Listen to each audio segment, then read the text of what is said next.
Ciao a tutti! In questo tutorial vi voglio spiegare come realizzare questa stola a punto pizzo. È un punto particolare che a me piace molto perché, pur non essendo double face, sia sul davanti che sul retro comunque è gradevole. Vedete, anche sul retro non sembra, diciamo così, il rovescio, perché solitamente quando realizzo sciarpe, stole o comunque tutti quei progetti che hanno un davanti e un retro, nei punti difficilmente mi piace il rovescio. Invece in questo caso secondo me è carina anche da questa parte. Comunque, per tutte le tecniche che vi spiego durante il video, trovate qui sotto nel box informazioni tutti i link ai video dedicati. Ma adesso andiamo a vedere cosa ci serve per realizzarla. Per iniziare abbiamo bisogno del filato. Io ho scelto questo che è il cashmere della Tessiland. In 25 grammi ci sono 95 metri ed è composto dal 100% cashmere. Qui consiglia di lavorarlo con i ferri o con l'uncinetto del 3 o del 4, ma io per avere la tensione corretta di 17 maglie per 22 ferri lo devo lavorare con i ferri numero 5. Poi ci serviranno dei marcatori, un segnagiri, delle forbicine, un ago da maglia e un metro da sarta. Ma adesso iniziamo con le spiegazioni. Prima di iniziare vi voglio far vedere un calcolo, perché in questa maniera vi spiego come fare se voi volete la stola più ampia oppure se avete un campione leggermente diverso dal mio. Io vorrei fare la stola di 35 cm di larghezza, quindi se ho 17 maglie in 10 cm, quante maglie avrò in 35 cm? Basta fare una piccola proporzione, e cioè 17 per 35 diviso 10. Quindi mi dice che dovrei avviare 59,5 maglie. Chiaramente non posso avviare mezza maglia e quindi devo andare a arrotondare. Visto che il multiplo del punto che voglio utilizzare è di 6 maglie più una, a questo punto è abbastanza semplice fare il calcolo perché arrotonderò a 60 maglie e poi appunto, visto col multiplo di 6 più una, aggiungo una maglia e quindi avvio 61 maglie. Quindi lascio una codina abbastanza lunga per avviare tutte le mie 61 maglie. Per sapere come calcolare la lunghezza della codina vi lascio qui sopra e nel box informazioni il link al video dove ve lo spiego. E poi avviamo 61 maglie col metodo long tail, quindi faccio passare il filo dal pollice all'indice e lo tengo con il resto della mano. Poi con i ferri vado dietro, tengo con il dito il filo e vado su dal pollice, giù dall'indice e nel centro e tiro. Mi raccomando, non tirate troppo perché sennò sarà un avvio troppo stretto. E poi continuo su dal pollice, giù dall'indice e nel centro. E ancora su dal pollice, giù dall'indice e nel centro. E vado avanti così fino ad avviare tutte le mie 61 maglie. Se non sapete fare questo avvio, anche qui vi lascio qui sopra e nel box informazioni il link al video dedicato. Ho avviato tutte le mie 61 maglie, adesso procedo in ferri di andata e ritorno, quindi lavorando flat in piano, a lavorare per 5 ferri a dritto, quindi a maglia legaccio.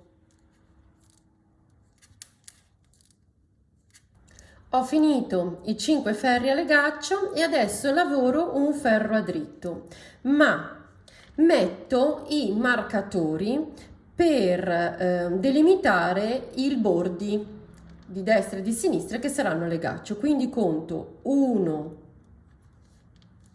2, 3 dritti, metto un marcatore, poi lavoro tutto a dritto fino ad avere 3 maglie dalla fine e anche lì metto un marcatore. Ok, sono arrivata a 3 maglie dalla fine, anche qua metto un marcatore e finisco il ferro. Nel ferro seguente lavoro le 3 maglie di bordo a legaccio, quindi a dritto, e invece le maglie tra i marcatori le lavoro a maglia rasata, quindi in questo caso siamo nel retro del lavoro, sarà a rovescio.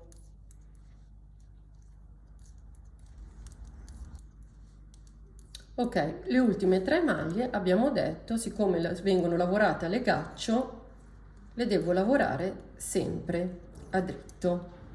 A questo punto iniziamo un insieme di ferri, una sequenza di ferri che forma il motivo, e quindi vi consiglio di prendere un segnagiri proprio per capire a che ferro siete e cosa dovete fare nei prossimi ferri.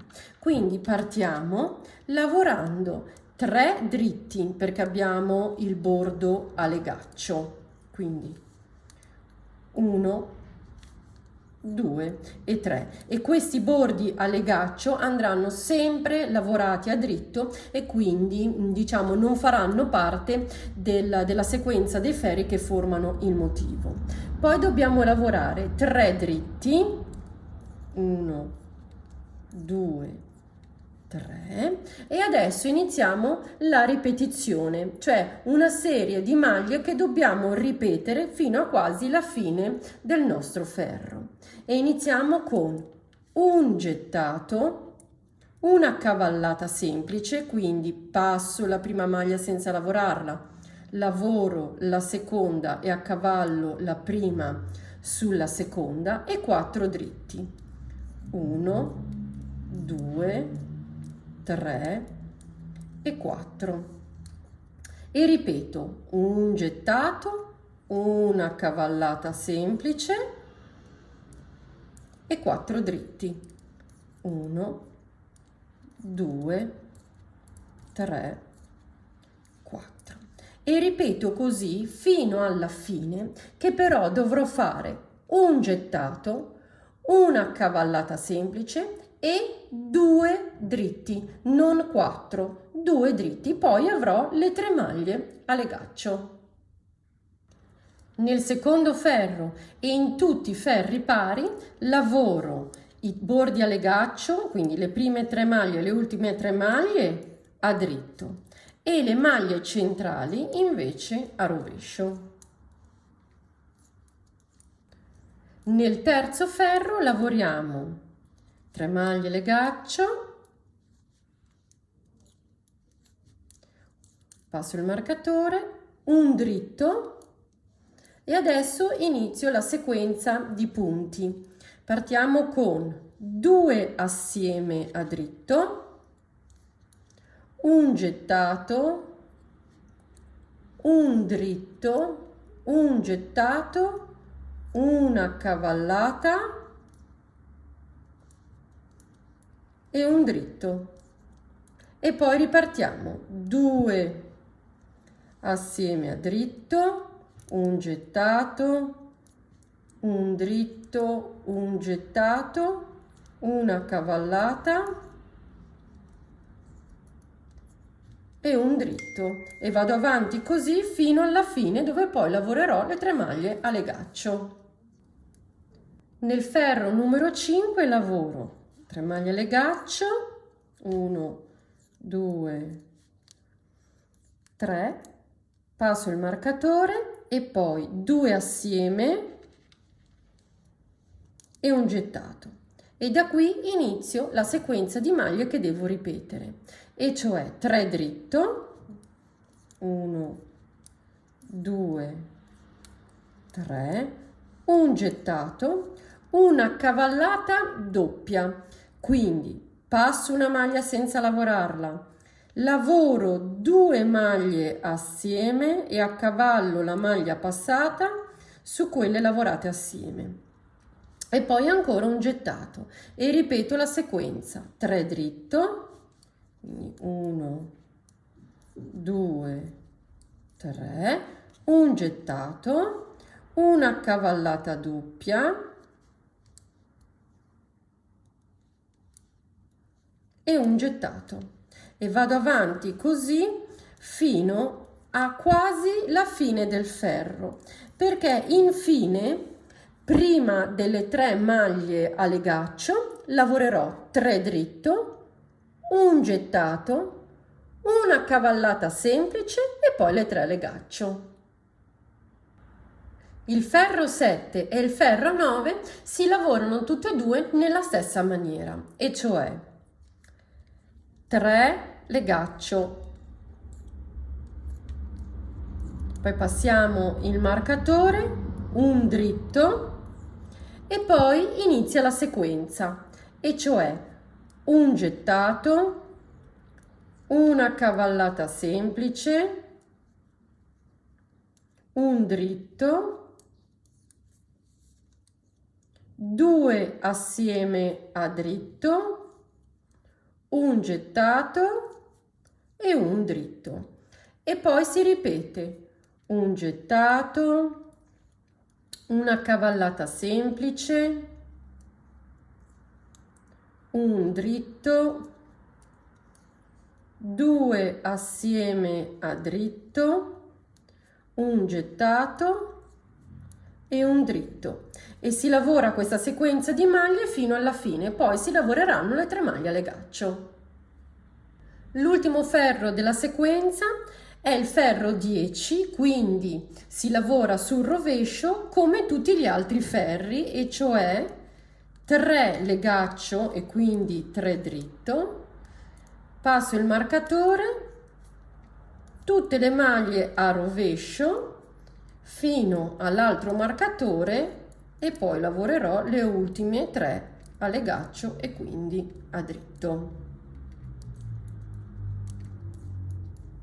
Bene, ho finito la prima sequenza di ferri che determina il motivo. Adesso devo ripetere questi 10 ferri tante volte fino a quando arrivo all'altezza desiderata.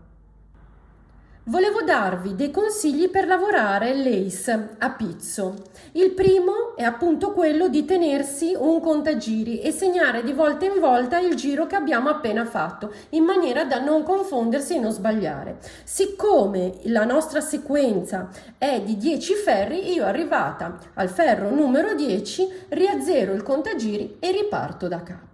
Il secondo consiglio è quello di crearsi una cucitura di sicurezza, in maniera che così, se andiamo a sbagliare, possiamo disfare fino al punto dove abbiamo creato la cucitura.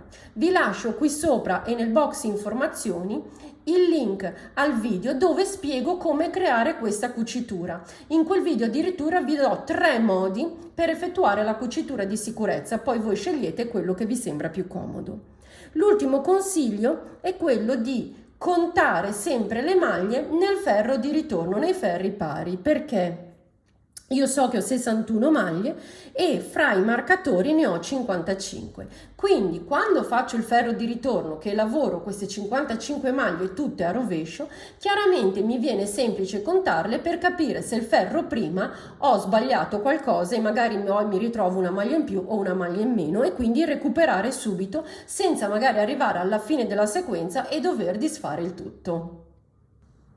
Ho appena finito l'ultima sequenza perché sono arrivata all'altezza desiderata, che per me è di 1,5 metri, voi chiaramente potete fare di più o di meno a seconda delle vostre esigenze, e adesso vado a fare i 5 ferri legaccio, quindi lavorando 5 ferri tutti a dritto. Inizio a lavorare i miei 5 ferri a legaccio, quindi tutti a dritto. A questo punto non mi servono neanche più i marcatori che delimitavano il bordo, quindi li tolgo.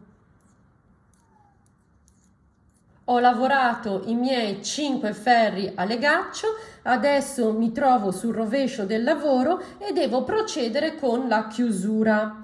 Se avete la mano piuttosto stretta, vi consiglio o di aumentare di un numero la misura dei ferri oppure di fare una chiusura elastica. Qui sopra e nel box informazioni vi lascio il link per le chiusure.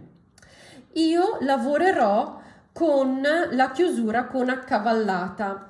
Quindi dobbiamo lavorare un dritto, poi un altro dritto e accavaliamo la prima maglia sulla seconda e proseguiamo lavorando un dritto e accavallando. e vado avanti così fino alla fine del ferro.